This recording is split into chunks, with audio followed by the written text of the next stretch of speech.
Hello everybody! Welcome back to G-Bear's Off-Grid Ways, a homestead in the desert. Yeah, and today as we head outside here, the winds are blowing. And I didn't bring my wind-resistant microphone out, so I don't think I'm going to really need it because we're going to head inside of here in a second and I'm going to cover some items that I promised I would cover today. And it's going to be mostly stuff you need to know if you're going to live in the desert off-grid. All right, and it's pretty much any place where you're going to get a lot of heat and sunshine. You want to know some of these things. All right, first of all, you remember the fire I showed you a few days ago that was down there?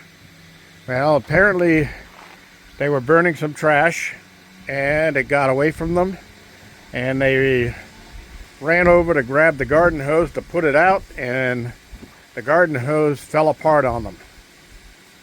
Lesson learned: in the desert, you do not ever want to buy plastic garden hoses.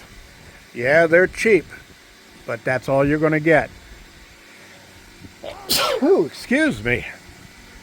You're going to get cheap materials and it's going to fall apart on you. Plastic in the desert does not last. The sun eats it up. So stay away from that. You want to buy an expensive garden hose, and you want to buy industrial grade rubber.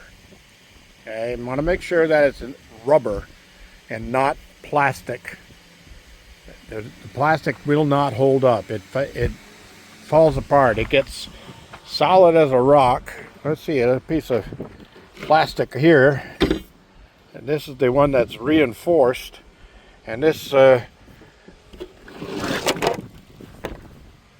has been repaired and cut a billion times, and all I do is use it for little siphon hoses. That's about all it's good for. Take a little piece of it and use it. But as far as the regular plastic hose, the cheapo plastic ones that aren't braided with the cloth reinforcement in them, those things, they don't last at all. So don't waste your money on them. And if you need it in an emergency, like that poor guy couldn't put his own fire out, and it spread onto an RV, mobile home, and burnt it to shreds. So lesson number one, garden hoses in the desert, you want them to be top of the line rubber. The other thing I did learn out here in my first couple of years, is I bought some of the higher grade plastic ones, and I think I can take you over real quick and show you that without getting too badly in the wind.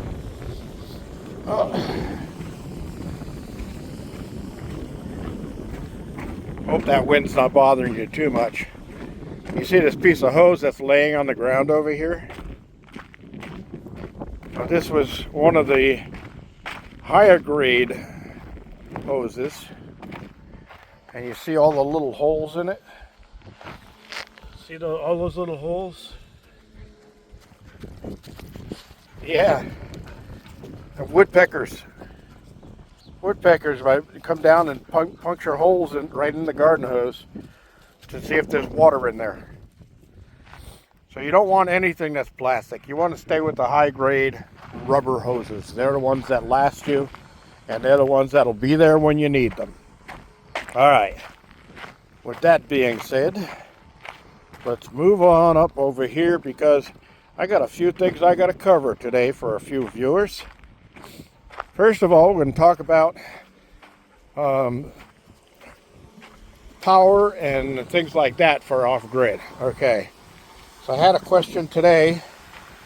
Somebody is planning on moving off-grid, and that's because to put electricity into their off-grid place, have the poles and the wires and all that stuff brought in to go on-grid, is going to cost them more than going off-grid system. Okay, so for off-grid, they're asking, they're going to a place that has winds like 300 days a year. Well, that's where I'm at. See the turbine out there spinning.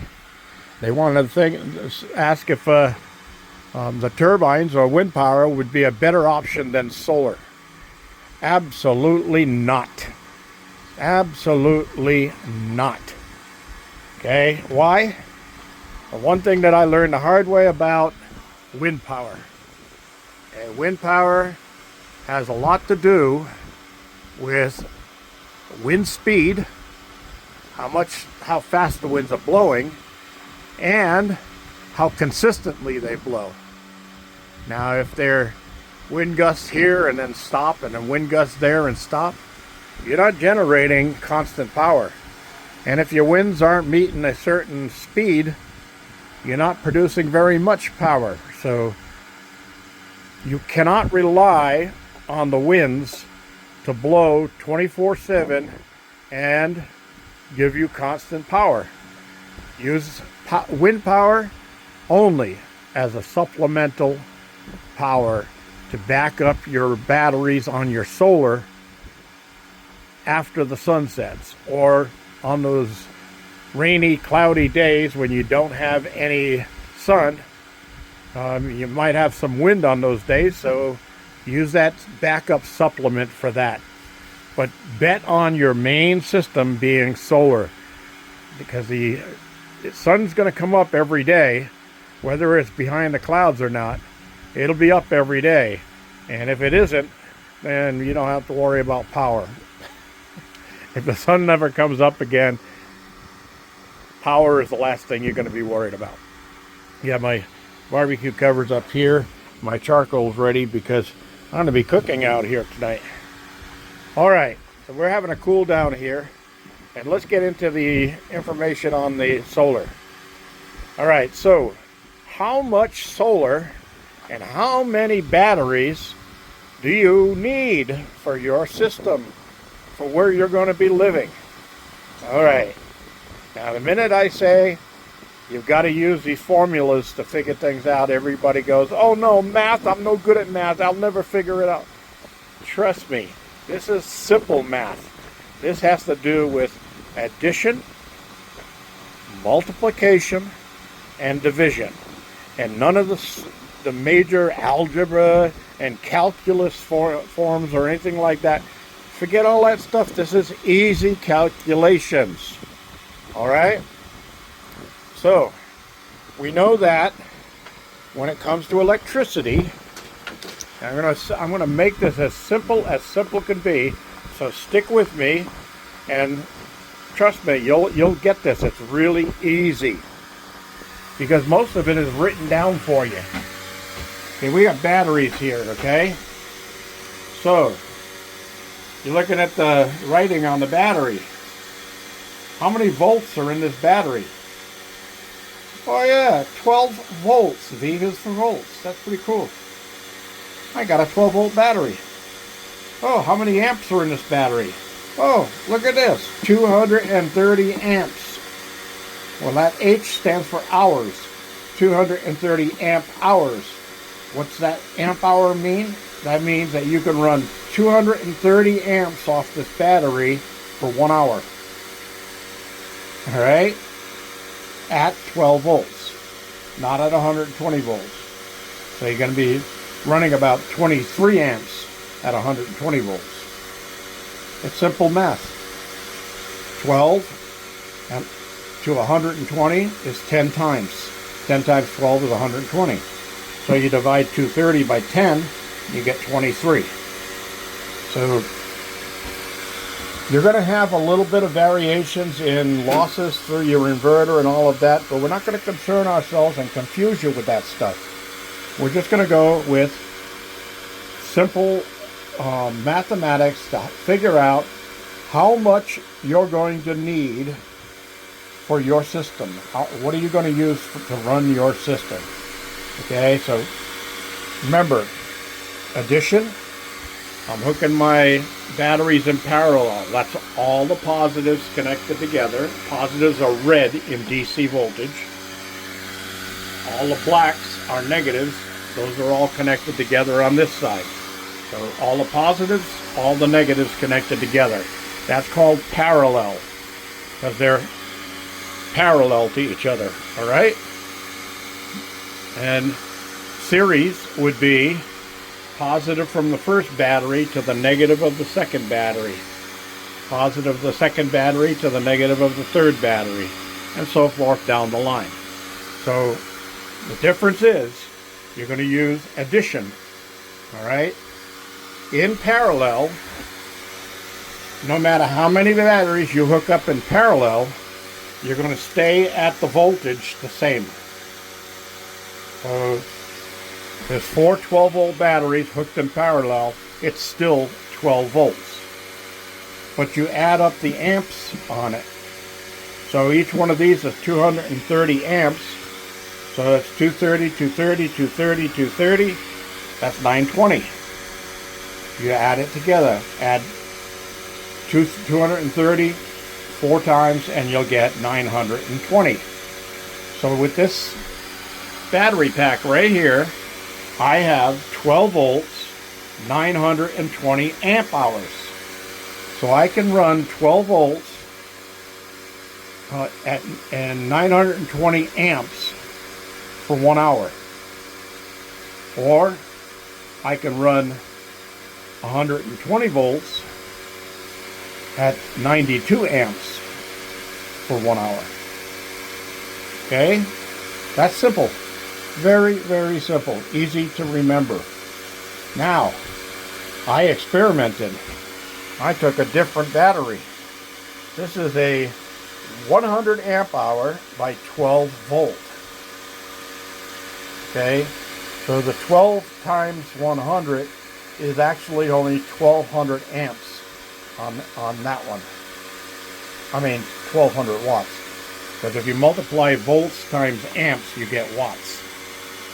No, not watts. Not W-H-A-T, W-A-T-T. Watts.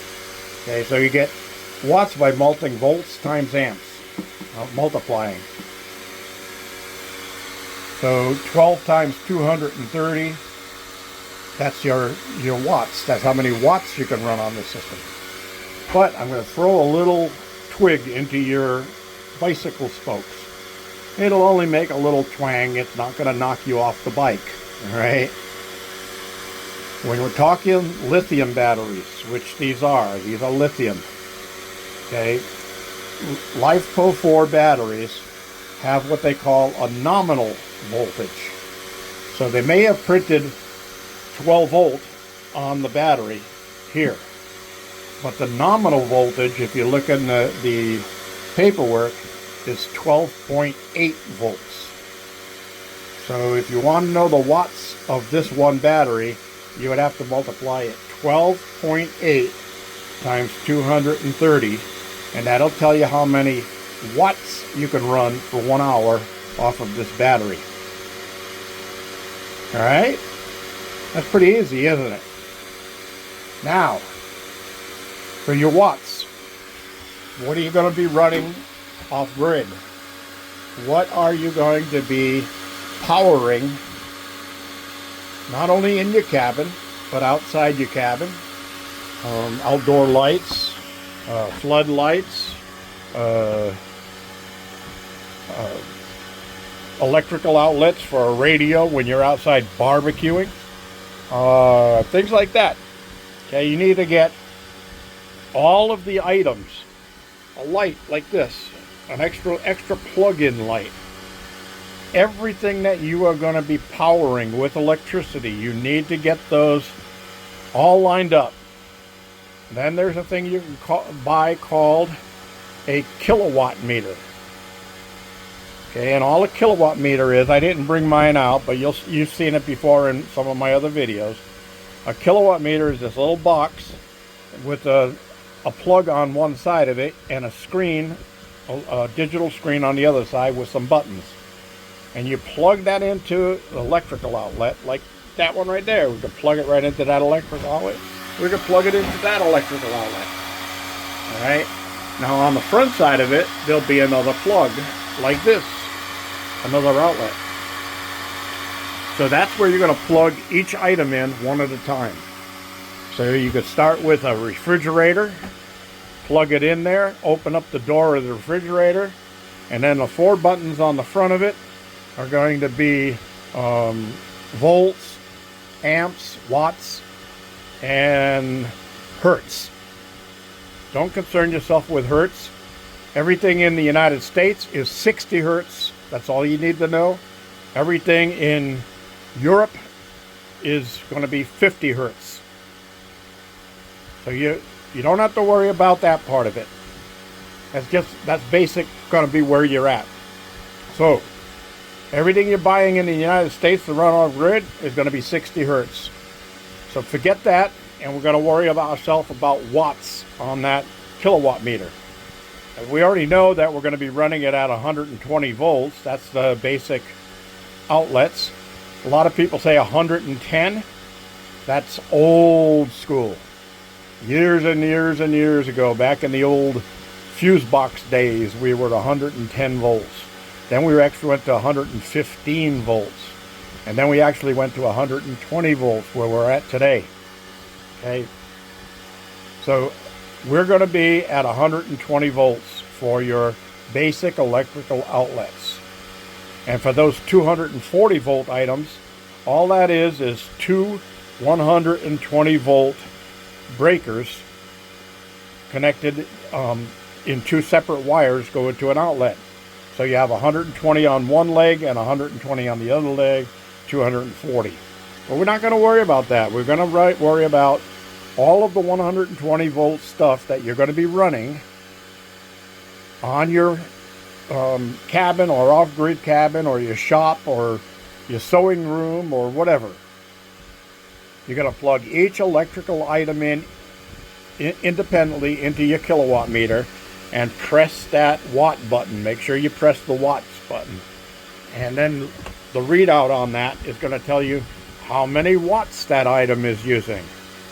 So you need to write that down on a piece of paper and make a whole booklet out of it. And then when you think of something else, add it on there. Plug it in, figure out what the watts usage is, and you're going to go from there. Okay, now once you've got your total number of watts added up, you know how many watts it's going to take to run everything that's in your cabin. Okay, I would say don't go, when you're adding to that for your leeway, don't go any less than 50% more of that. So let's say, just for numbers' sake to make it easy for you, let's say you got a total of 100 watts is what you're going to need to run. Okay, so you want to go 50% over that, so you're going to make sure you set up everything for 150 watts. All right? I like to go double. Just because we've changed things as time goes on. We could be in the store and see a nice little food processor and say, oh, I'd love to have that. That'd make cooking so much easier. Well, you didn't put it on your list on the beginning.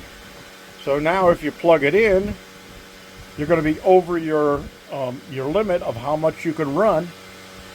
It ain't going to work for you. So you want to go double. So go 100% more. So if you need 1,000 watts to run, set yourself up for 2,000 watts.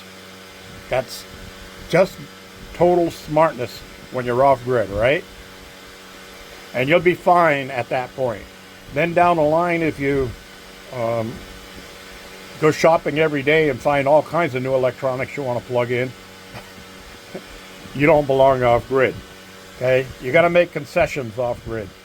Off grid, we have to make concessions. You can't have everything that you have living in the city. Life isn't that easy. You've got to hold back on something. Matter of fact, I have some food processors that are hand crank. You put the vegetable, the fruit, whatever you want in there, and you put the cover on and turn the hand crank, and these blades spin around and chop it all up. I don't even have to use electricity if I don't want to. But I also have a blender inside I could use, and I have a handheld food processor. I planned for all of those using my kilowatt meter, so I'm ready to go with those. So now you got your list of all your electronics, everything you'll plug in, and make sure you include your phone charger, your laptop charger, your computer, and you want to get the surge numbers on those. So you want to plug those in and then turn them on and watch the watts on there. So when that kicks on, it's going to surge and use more electricity, and then it'll settle down. You don't want that settle down number. You want that surge number on your list. That's the number you got to go by. All right. So you got all your stuff added up. Let's say now you figure out that with your cabin and everything else you're going to run, you're going to need a minimum of 4,000 watts. Okay, that's adding your 100% on. So you figure you can run everything on 2,000 watts. So you figured 4,000 watts. So now you're going to get your system built up. So for the inverter, you want to have one that handles at least 4,000 watts. That's what this is, 4,000 watts max. Okay, now it would have been better if I could have got a 6,000 watt, but at the time I was buying this, the only one I could get was a 4,000 watt. So again, go over what you actually need. Yes, you're going to spend a little bit more money, but trust me, you'll be happy you did down the line. All right, so 4,000 watts is what we need. So I got a 4,000 watt inverter to run everything. All right, now how do we figure out how many batteries we're going to need? Well, we have to convert everything to watts. So we're going to multiply 12.8 times 230, and then we're going to figure the 230 times 4, so it's 920. So we're going to 12.8 times 920, and that's how many watt hours we have. Okay, so the watt hours means I can run that many watts for 1 hour off of this battery bank. Well, if I only need 4,000 watts to run my whole cabin, and I have 16 or 18,000 watts of battery, that'll go for 1 hour at that 16,000 watts. So that's 4 times the requirement that I need. So I can go 4 hours on the battery bank without any charge coming in. So that's how you figure out how many watts of or amps of battery you need. Now you could go the other way around, and if you're going with a 12 volt system like I have here, and trust me, you don't want 12 volt. 12 volt is fine for small systems, but if you're going to be living off grid, go with a 48 volt system. That's why I got 4 of these batteries, and I'm going to be switching over to 48 volts. And all that is require is me to rewire these batteries from parallel into series, and then I'll have adding the voltage together. So it'd be 12 plus 12 plus 12 plus 12. 4 times 12 is 48 volts. But at that point, when you're in series, the amps stay the same. So you don't get 230, 230, 230, 230. You don't get 920 out of the group. You're going to get 48 volts, or actually, I think it comes to 52.8 volts or something like that. So you're going to have 52.8 volts at 230 amp hours. But if you figure that out by multiplying the 52 point whatever it is times the 230, it'll be the same exact number of watts as 12.8 volts times 920. It'll come out the same. So these 4 batteries are not going to give you more watts by the way that you wire them up. You're going to get the same amount of maximum watt hours out of them, no matter whether you go with 12 volts or 24 volts or 36 volts or 48 volts. When you add them together and do the multiplications, which is known as Ohm's law, and it's only part of Ohm's law, but it's a very important part of Ohm's law. So those numbers will never change. They're consistent. They go around all the time. It'll never change. Volts times amps equals watts. All right, very simple. Watts divided by volts equals amps. Watts divided by amps equals volts. It's simple. That's it. Simple division, simple multiplication, and simple addition. 1 battery, 2 battery, 3 battery, 4 battery. 4 times 12.8 is going to give you a 52 point something. Or 4 times 230 gives you 920, depending on parallel or series. Simple multiplication, simple addition, very easy to figure out. All right? So that's how you figure that out. Now, quickly before it gets too long in here, I'm going to give you about 4 more minutes here. Solar panels. How many solar panels are you going to be required to have? All right? Well, a good rule of thumb is 4 times the watts that you need to run your cabin. Simple rule of thumb. Why 4 times? Well, because you don't always have clear blue skies. You're going to have cloudy skies some days. So your solar panels are not going to put out as much electricity on a cloudy day as they do on a sunny day. So having more solar panels at that point is going to give you the ability to still charge your battery bank on a cloudy day. All right? I keep saying cloudy day. I'm surprised my dog hasn't come over to check me out. Oh, she's laying down over there sleeping. But that's it. On your solar panels, 4 times the wattage of what you are required for your battery bank. So if your battery bank is going to be 1,000 watts, well, you want 4,000 watts of solar. That's because during the day, your charge controller will actually let you run all of the stuff that you're running in the cabin off the solar directly while it's charging your batteries. So you go into the night with fully charged batteries even though you've been running stuff all day. And that's a real important thing because the sun's not out at night, right? So I do have a turbine connected still, and I just went through a bridge rectifier, which is 3 wires coming in off of a PMA, which is an alternator, and that produces AC voltage, or AC current, I'm sorry, which is alternating current. That's why all 3 are the same color. Now in direct current, DC, you have red for positive, black for negative. In AC, you're going to have coming in, all 3 wires are all hot, so you don't have a positive negative. The bridge rectifier converts that inside, and then it comes out DC here as positive and negative.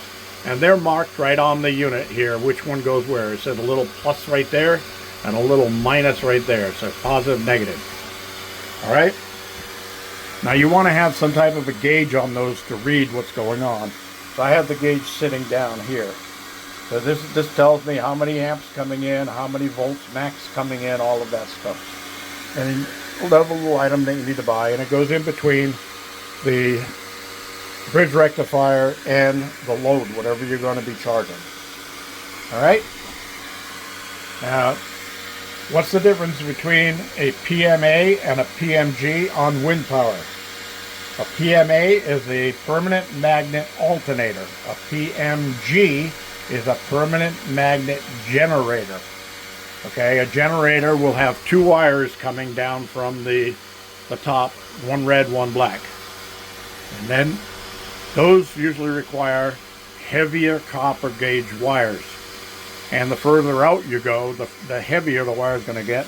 And you go 50, 100 feet from your cabin, you'll need wires this big coming all the way from your PMG into the system inside. And you're going to need a much bigger connection to go into a charge controller, because that wire is not going to fit. So it gets really ridiculous. Now with a PMA, an alternator, this is 10 gauge wire, and that probably runs a good, let's see, 10, 15, 30, 40, about 45 feet. And 10 gauge is more than what I needed. I could have done 12 gauge on it. So go with a PMA, because they're going to produce better. Now, what size do you want on your PMA? That's kind of left up to you. Now, there's better ways to do it than running through a bridge rectifier. But when you do run it through a bridge rectifier, you've got to have the adequate size bridge rectifier. So the PMA that I have up there will run 1685 watts of power. 1685. Now, if you divide that by 12 volt, that's a lot of amps coming in. So the bit more amps you have, the bigger the wire you need. All right? But the 10 gauge wire would handle that number of amps. But that's going to be way more charge power than you need going directly into batteries. So you would want to buy a charge controller like a Midnight Classic, which are quite expensive, but you can take those two wires off the bottom for your bridge rectifier and go into a charge controller, not with solar combined. You can only run either solar or wind through your Midnight. But if you use a Midnight to run your wind, you can set the parameters on that to get the best power out of that system. All right, so I've gone a little bit long here, but that's all pertinent information that people need. So if there's questions and comments, leave them below, and we'll continue this at another time. G Bear, signing off.